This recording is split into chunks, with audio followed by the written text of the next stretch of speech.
Hola querida iglesia, espero se encuentren bien. Ya hemos dado lectura al texto bíblico, así que les voy a invitar a que antes de comenzar tengamos un momento de oración. ¿Vale? Buen Dios y Padre Celestial, gracias Señor amado por este día en que nos permites estudiar tu palabra, Señor, en que nos permites ser alimentados por ella. Te pido, Padre Santo, que me guíes en esta labor. Permíteme ser un instrumento en tus manos, Padre, y sé tú también alimentando el corazón, Señor, de tu pueblo con tu palabra. Gracias te doy, Señor amado, por todo. Te pido que cuides de tu iglesia, Señor, y que me ayude, Señor, en la predicación de hoy. Gracias te doy, Padre, en el nombre de Cristo Jesús. Amén. Vamos llegando al final de la temporada de profetas. Hoy es el último sermón de esta temporada, que coincide a la vez con el primer sermón de nuestro tiempo de Adviento, en donde nos preparamos para celebrar el nacimiento del Mesías. Hoy nos encontramos con un texto que es mesiánico totalmente, el texto del profeta Isaías, pero es un texto que está dicho, una profecía que está expresada en un tiempo muy complejo, en un tiempo de gran temor, en un tiempo de grandes cambios y donde la nación estaba un poco perdida. Nos devolvemos cronológicamente en el tiempo, porque los dos últimos sermones que habíamos tenido eran de Jeremías, que le hablaba a la gente que estaba siendo deportada para que ellos procuraran el shalom de la ciudad donde iban a llegar. Y después habíamos visto a Daniel, que ya estaba propiamente habitando en Babilonia. Esto está mucho más adelante de lo que estamos viendo hoy día. Hoy día estamos aproximadamente entre el año 730 y 720 antes de Cristo. Y hay un contexto de guerra y de desesperanza súper grande, porque el pueblo de Dios se había dividido ya en el reino del norte y el reino del sur, y el reino del norte, Israel, se alió con los sirios, con la nación siria, y quisieron invadir el reino del sur. Cuando el reino del sur supo de esto, se desesperó y entró en gran pena y en una desesperanza muy grande.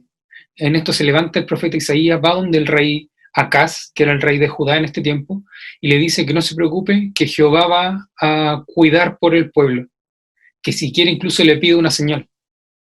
Sin embargo, Acaz, por lo que nos muestra la Biblia, era un rey que no buscó al Señor y que no cuidó del pueblo en ese sentido.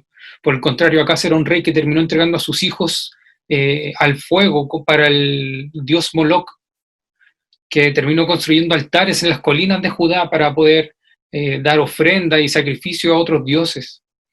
Y cuando el rey Acaz ve que la nación, que esta confederación de los sirios con la nación de Israel se le venía encima, en vez de confiar en el Señor y de buscar ayuda en él prefiere confiar en el imperio asirio. Y el imperio asirio, como ya hemos venido comentando, es un imperio muy sangriento, muy violento. Ellos se jactaban de esto. Es un imperio que está construido sobre las bases de la injusticia. Era una nación que se especializaba en la violencia y que se había enriquecido y se había expandido en base a naciones que eran más débiles o más pequeñas. Ellos llegaban, las invadían, tomaban esclavos y robaban los tesoros de estas naciones. Y así se fue ampliando este imperio asirio. Entonces el rey Acaz va y le pide ayuda a los asirios para que lo cuide de esta invasión que se le venía encima. Los asirios agarraron papa y no solo impidieron que Judá fuera invadida, sino que fueron e invadieron ahora el reino del norte y ellos la sitian, cuando se ponen alrededor, y empiezan a invadirla poco a poco. Empiezan a penetrar en el terreno de ellos y van creando la guerra dentro del reino del norte. Y lamentablemente el reino del sur, que pensó que había hecho una jugada políticamente súper estratégica y súper inteligente, también le sale para atrás esto porque Asiria, al ver a Judá como una nación débil que necesitaba ayuda para defenderse, le impone tributo a la nación de Judá, al reino del sur. De hecho, cuando el rey Acaz pide ayuda al rey asirio, pesca los mejores tesoros que tenía, que en ese tiempo eran los tesoros del templo de Jehová, y le entrega todos estos tesoros, todas estas riquezas que estaban en el templo del Señor, al rey de Asiria. Y posterior a esto, con esta tregua o este trato que habían hecho entre el rey Acaz y el rey de Asiria, la nación del sur, el reino del sur, tiene que pagarle tributo constantemente al imperio asirio. Y esto va debilitando el reino poco a poco. Finalmente terminan también muy desesperados. Por tanto, el ambiente que había tanto para la gente del reino del norte como para la gente del reino del sur, era un ambiente de temor, era un ambiente de desesperanza, era un ambiente de angustia. Uno, porque veían que el fruto de su trabajo se iba para las arcas de otra nación y que si ellos no eran capaces de cumplir con la cuota que les habían impuesto, iban a ser invadidos o asesinados. Y los otros, los del reino del norte, estaban pasando por los mismos sentimientos: angustia, temor, desesperanza, porque sus tierras estaban siendo invadidas, porque la guerra había llegado donde ellos, porque este imperio que era tan temido por ser tan violento, por jactarse de su violencia, ahora se había levantado contra ellos. Este es el ambiente en el que Isaías entrega esta profecía. Pero esta profecía que entrega Isaías es una profecía que viene a devolverle la esperanza al pueblo de Dios. Es una profecía que les recuerda la expectativa davídica, esta promesa que Dios le había hecho al rey David de que él iba a poner un descendiente de él en el trono y que iba a gobernar para siempre y con justicia. Esta es la profecía que él les trae a su pueblo. Él les viene a recordar esta verdad, esta promesa que Dios les había hecho.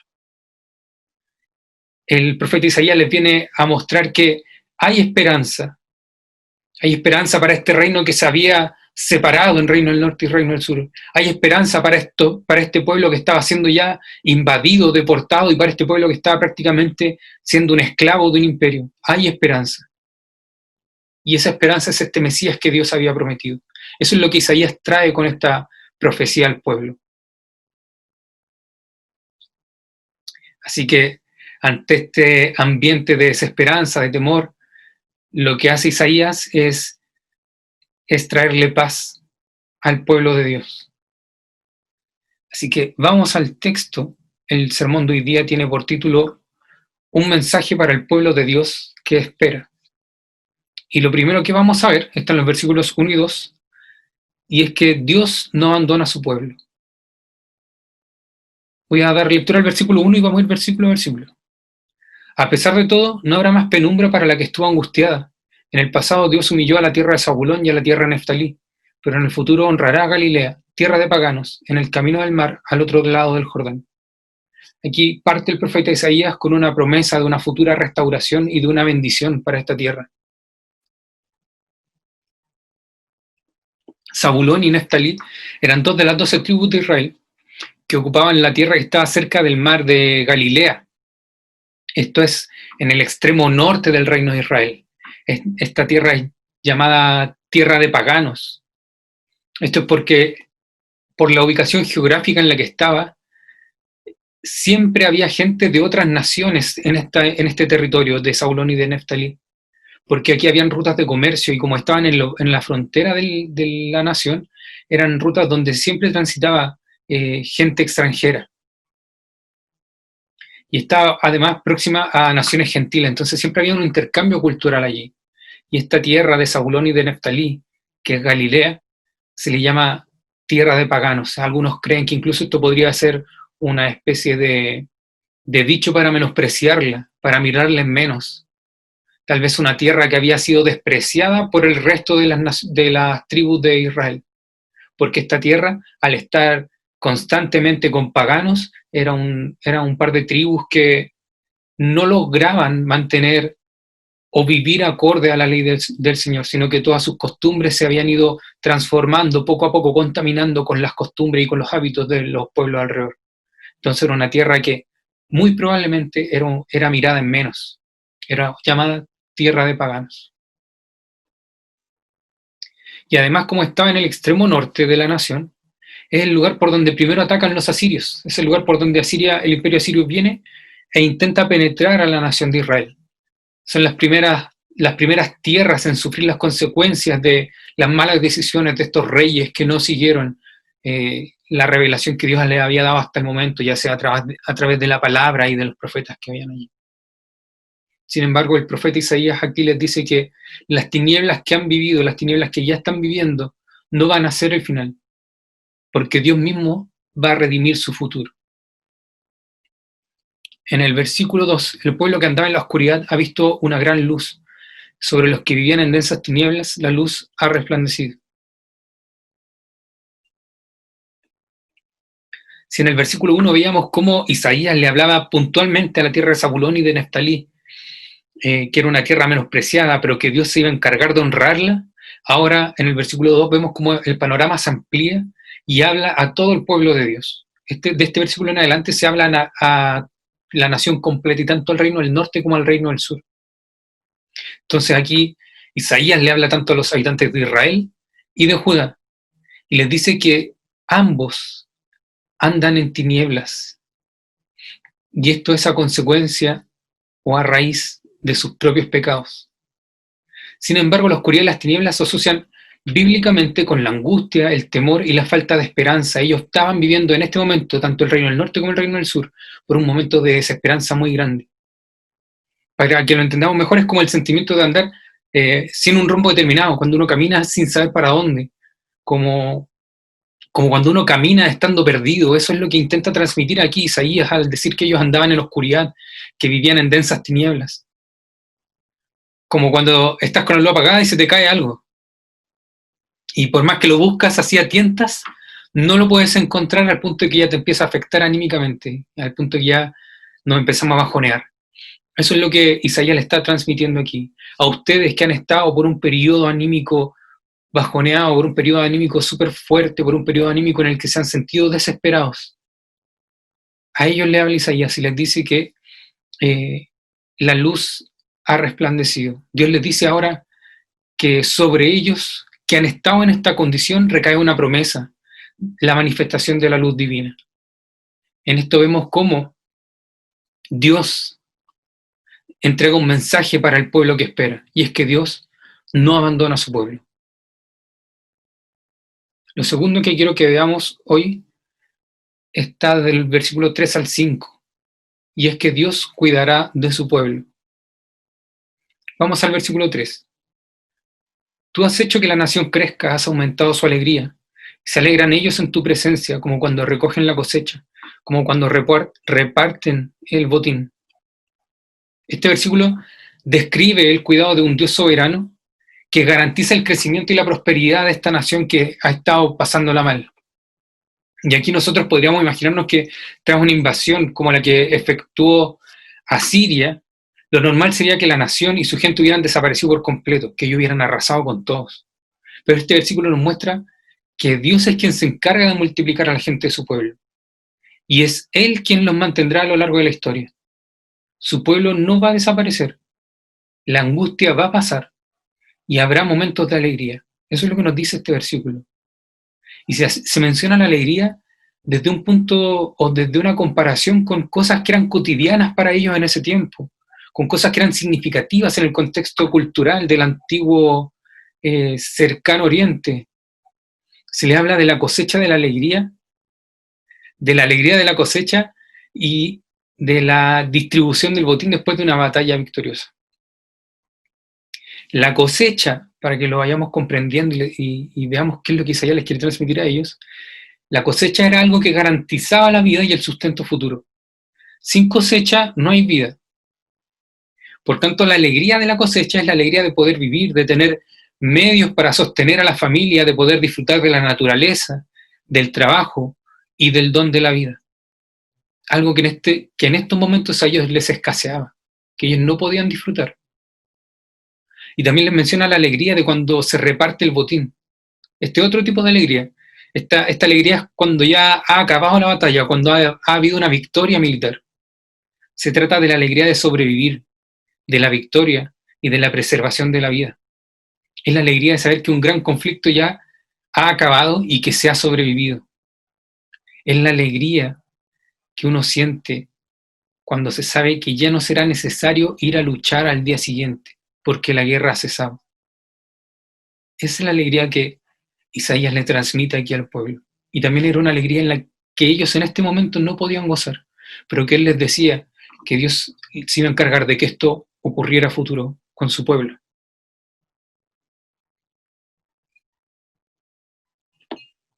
Y les habla de prosperidad también. Sin embargo, la prosperidad que aquí se menciona es secundaria. Lo importante aquí es que Dios es quien la ha traído. Dios es quien ha multiplicado la nación. Dios es quien ha aumentado la alegría. Dios es el enfoque de su celebración. El hecho que Dios sea el que ha dado razón para celebrar significa que pueden mirar hacia el futuro con esperanza, que Dios va a proveer para el día de mañana. Vamos al versículo 4. Ciertamente tú has quebrado, como en la derrota de Madián, el yugo que los oprimía, la barra que pesaba sobre sus hombros, el bastón de mando que los subyugaba. El yugo es una metáfora bíblica para hablar de la servidumbre que un pueblo oprimido experimenta en manos de sus opresores. Se menciona en varias partes de esa manera. Por tanto, el romper el yugo es una metáfora para la liberación de esa servidumbre. Una manera de decirles que la victoria sobre aquellos que oprimen en este momento a su pueblo va a ser total, va a ser una victoria total. El yugo va a ser quebrado. En este caso, les da la confianza a través del recuerdo de algo que ya había ocurrido en el pasado, que es esa batalla de Madián. Si se recuerdan, esto aparece en el libro de Jueces, cuando Gedeón junto a 300 soldados van y enfrentan un gran ejército y los terminan derrotando.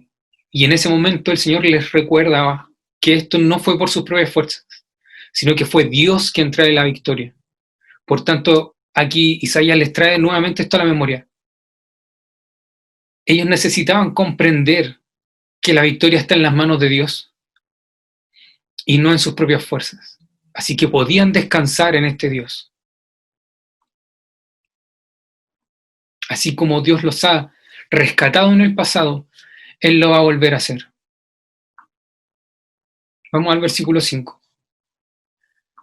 Todas las botas guerreras que resonaron en la batalla y toda la ropa teñida en sangre serán arrojadas al fuego, serán consumidas por las llamas. Aquí Isaías le transmite a ellos ahora visiones de paz.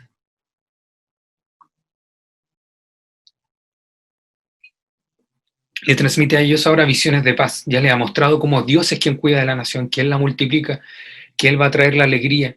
Le ha mostrado cómo así en el pasado Dios ha cuidado de su pueblo, lo va a volver a hacer. Y ahora les muestra la paz de la que van a gozar. Y lo hace a través de esta ilustración, de que las botas que habían sonado en la batalla después van a ir a alimentar el fuego. Y en este tiempo, la mayoría de la gente lleva sandalias. Las botas forman parte del vestuario de un soldado y son un símbolo de fuerza, son un símbolo de eso, son un símbolo militar, de guerra. Por tanto, en este caso, este símbolo que son las botas, este símbolo de fortaleza, que podría ser utilizado tal vez si nosotros pensamos para un pueblo que está siendo oprimido, el símbolo de fortaleza después de una batalla podría ser rescatado para que no les volviera a ocurrir. Sin embargo, aquí el profeta Isaías les dice que este símbolo de fortaleza no va a ser necesario guardarlo en caso de que volvamos a ser atacados. Que no se preocupen, que ya no va a haber necesidad de defenderse de nuevo, que ya no van a haber nuevos ataques a la nación, que esto ya no va a ser necesario, que estos símbolos de fortaleza, de estos símbolos de opresión que ellos estaban sufriendo ahora, van a tener en el futuro la utilidad de alimentar una fogata, o un horno, o el fuego. Y recordemos que en esos tiempos no había electricidad, entonces el fuego era algo que se usaba para el mantenimiento de la vida cotidiana. Era algo que se utilizaba para el mantenimiento de la vida. Les muestra aquí que esto que en un momento los oprimió, que en un momento les mostró su propia debilidad porque les mostraba la fortaleza de la nación que lo estaba oprimiendo, ahora ya no va a tener ese significado, ya no va a ser necesario. Que ahora ellos van a poder vivir en paz. Y a la vez, todo esto les muestra el profeta Isaías que es traído por el Mesías prometido. Recordemos que este es el trasfondo de esta profecía. Todo lo que aquí se ha mostrado es lo que el Mesías que Dios ha prometido va a traer. Por tanto, volviendo al título de este sermón, un mensaje para el pueblo de Dios que espera, podemos ver aquí que Dios cuidará de su pueblo. Y lo tercero que quiero que veamos hoy va desde el versículo 6 al 7, y es que Dios cumplirá su promesa.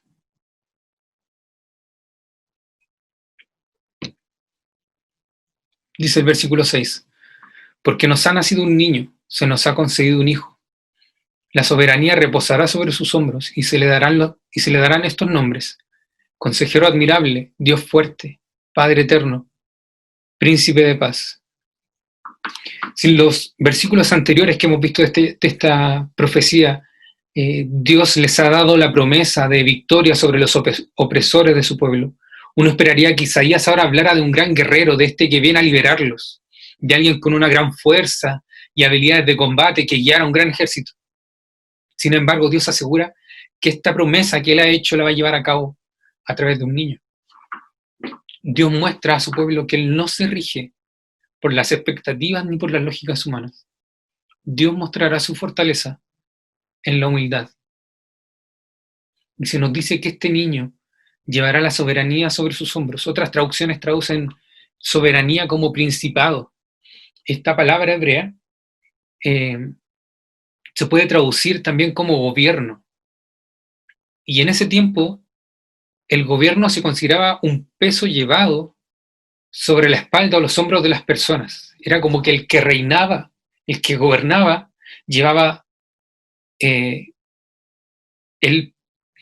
peso del que era gobernado era llevado sobre los hombros de su pueblo.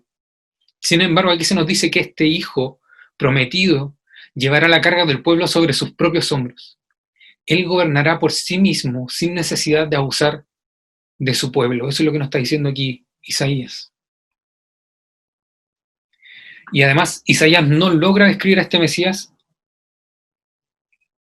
Isaías no logra escribir este Mesías con una sola palabra. Se queda corto. Por tanto, usa 4 títulos para expresar la esencia de este nuevo rey prometido. Y él lo llama Consejero admirable, Dios fuerte, Padre eterno y Príncipe de paz. Son características que debía tener el Mesías, que no podía tener nadie más. Y a la vez son características que se esperaba que los reyes pudieran cumplir. Vamos al versículo 7. Se extenderá su soberanía y su paz, y no tendrá fin. Gobernará sobre el trono de David y sobre su reino, para establecerlo y sostenerlo con justicia y rectitud desde ahora y para siempre. Esto lo llevará a cabo el celo del Señor Todopoderoso. Vamos desmenuzando este versículo. Se extenderá su soberanía y su paz y no tendrá fin. Esto no se refiere a una expansión territorial, o no solo una expansión territorial, sino también una permanencia en el tiempo. Este será un reinado eterno. Se nos dice también que gobernará sobre el trono de David y sobre su reino. Aquí vemos cómo Dios está mostrando que Él va a cumplir la promesa que había hecho a David, que un descendiente de Él sería el que ocuparía este trono. Por tanto, vemos cómo Dios cumple su promesa. También se nos dice que Él gobernará para que este reinado será para establecerlo y sostenerlo con justicia y rectitud. Aquí se nos dice que este Mesías prometido establecerá el reino y lo sustentará de una forma que no habrá ya más temor, ni angustia, ni injusticia. Él reinará mediante la justicia y la rectitud. La belleza del gobierno de este Mesías está en el hecho de que Él va a reinar mediante los preceptos del propio Dios. Él va a ser justo y va a reinar con rectitud. Y otra característica que se nos da es que esto lo llevará a cabo el celo del Señor Todopoderoso. El celo del Señor de los ejércitos, como lo traducen otras versiones, o el celo del Señor Todopoderoso, como lo traduce aquí la NBI, es el que hará esto. El celo del Señor es el amor abrasador por la causa de su reino. Es el amor abrasador por la salvación de su pueblo. Isaías con esta frase nos está dando una garantía de que Dios va a cumplir todo lo que ha prometido, porque esto lo va a llevar a cabo el celo del Señor Todopoderoso. Esta es la profecía que Isaías trae al pueblo en el momento de desesperación, y les recuerda a este Mesías que ha sido prometido.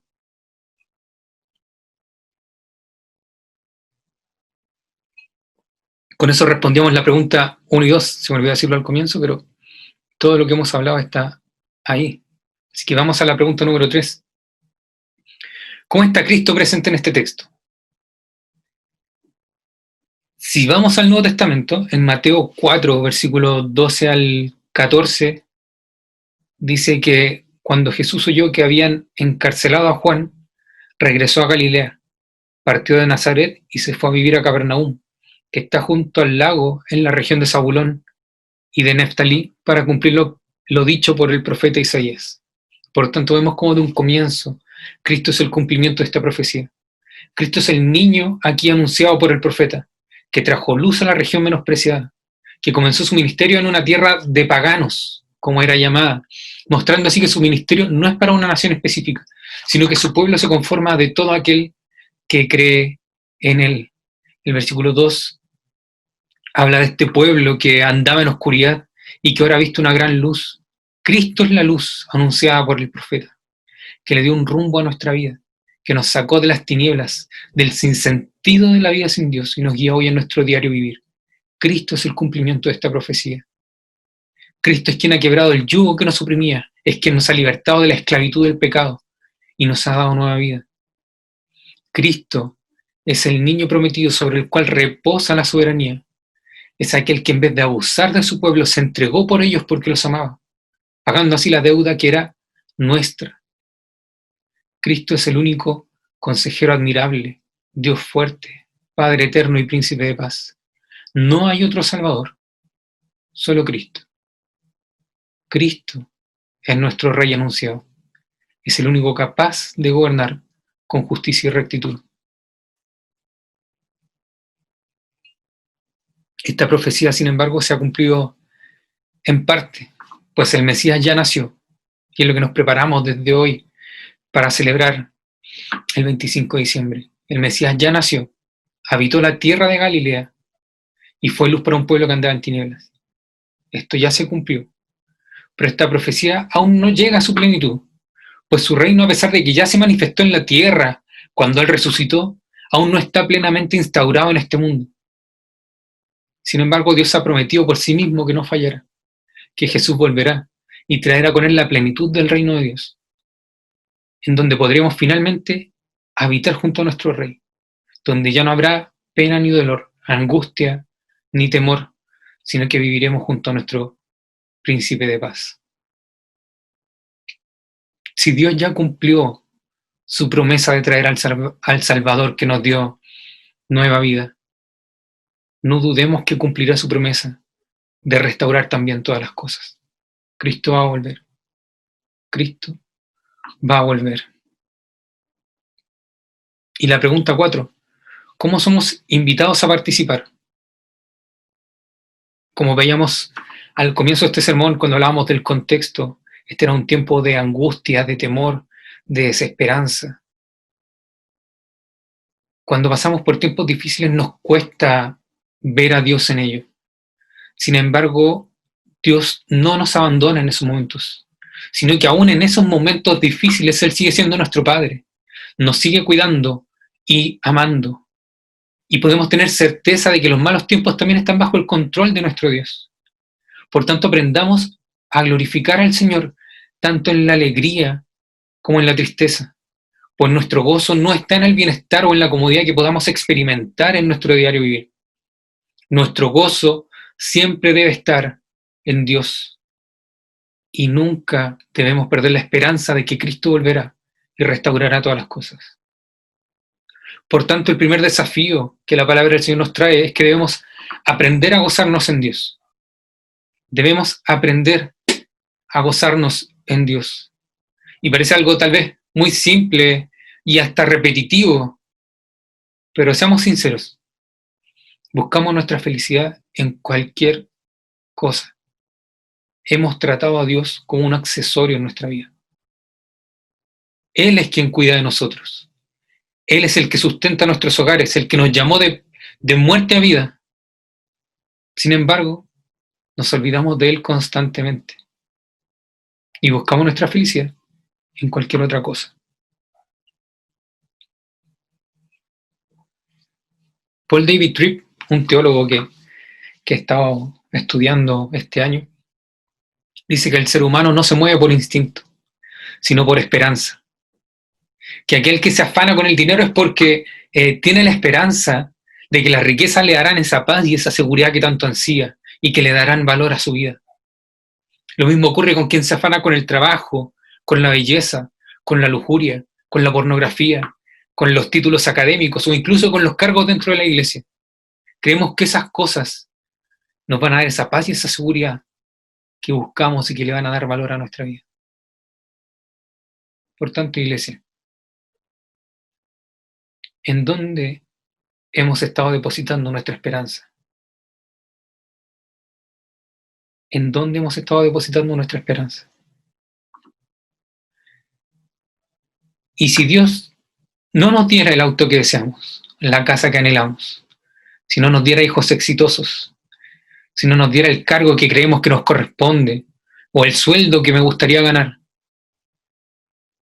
¿seguiríamos gozándonos en Dios? Y si Dios trajera una enfermedad grave, si Dios pusiera a nuestra familia en una situación compleja, si nos viéramos en un periodo de desesperanza, de temor, de angustia, ¿seguiríamos gozándonos en Dios? El texto de hoy nos llama a no poner nuestra esperanza en las cosas de este mundo.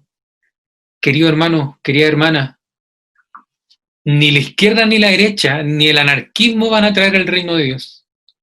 Ni una familia perfecta, ni un trabajo perfecto, ni una casa gigante. Nada de eso se compara ni remotamente al reino de Dios. Por tanto, ya sea que estemos pasando por momentos de gran angustia o de gran felicidad, no perdamos de vista que nuestro verdadero gozo está solo en Dios. Aún no podemos gozarnos plenamente, pero cuando Cristo vuelva, podremos habitar eternamente con Él y dejar atrás aquello que hoy nos estorba. ¿En dónde estamos poniendo nuestra esperanza? Espero que sea en Dios. Y si no es así, seamos sinceros con nosotros mismos. Arrepintámonos y busquémoslo a Él. Él es nuestra verdadera esperanza.